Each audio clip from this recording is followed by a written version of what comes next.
विकसित भारत अंतर्गत विल्सन 2025 या उपक्रमात आमच्या शाळेत PMC जिल्हा परिषद वरिष्ठ प्राथमिक शाळा मडेघाट केंद्र संप्राट तालुका लाखांदूर जिल्हा भंडारा आम्ही इयत्ता 8च्या विद्यार्थ्यांनी आपल्या समोर एक प्रोजेक्ट सादर केले आहे. आमच्या गटाचे नाव राणी लक्ष्मीबाई आहे. आमच्या गटाचे परिचय: मी चैताली, ही श्रावणी, ही मौली, ही यशस्वी, ही सिद्धू.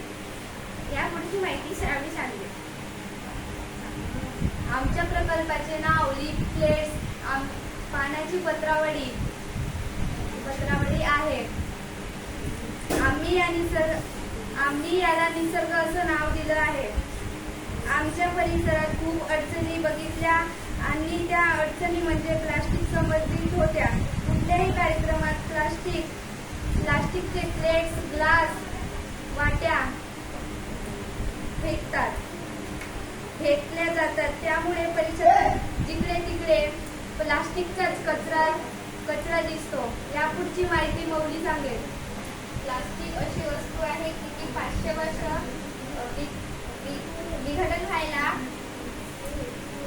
घेते. त्यामुळे जमिनीची सुपीकता नष्ट होते, सूक्ष्मकण वातावरणात मिसळतात आणि प्लास्टिकचे सूक्ष्मकण वातावरणात मिसळतात आणि आपल्या अन्नात मिसळून आपल्या शरीरात प्रवेश करतात. म्हणून आम्ही आमच्या गावचा म्हणजे ग्रामीण भागाचा विचार करून परिसरात असणाऱ्या वनस्पतींच्या ताटाची कल्पना मांडली.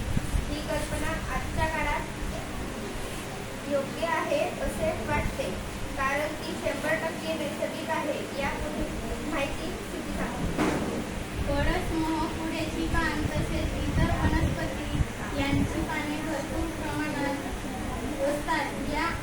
या पानांना छोट्या काड्यांच्या सहाय्याने जोडून ड्रोन पत्राड बनवली आहे. असे केल्याने कार्यक्रमात जेवणाकरिता वापरले तर ते हानिकारक होत नाही आणि ते विघटित होतात. त्यामुळे पर्यावरणाला धोका पोहोचत नाही. यापुढील माहिती यशस्वी सांगेल. आपला भारत देश ग्रामीण भागात एकवटला आहे. हे तयार करताना परिसरातील वनस्पतींचा पानांचा उपयोग होतो. विघटन होत असल्यामुळे कचऱ्याचे प्रमाण शून्य आहे. जेवण झाल्यानंतर ती पाने आपण एका खड्ड्यात किंवा टाकीत गोळा करून त्याचे खतामध्ये रूपांतर करता येते. तेव्हा प्लास्टिकचा वापर न करता निसर्गासोबत जेवा. स्वाभिमान ठेवा. निसर्ग स्वच्छ ठेवणे आपली जबाबदारी आहे. चला भारत सर्व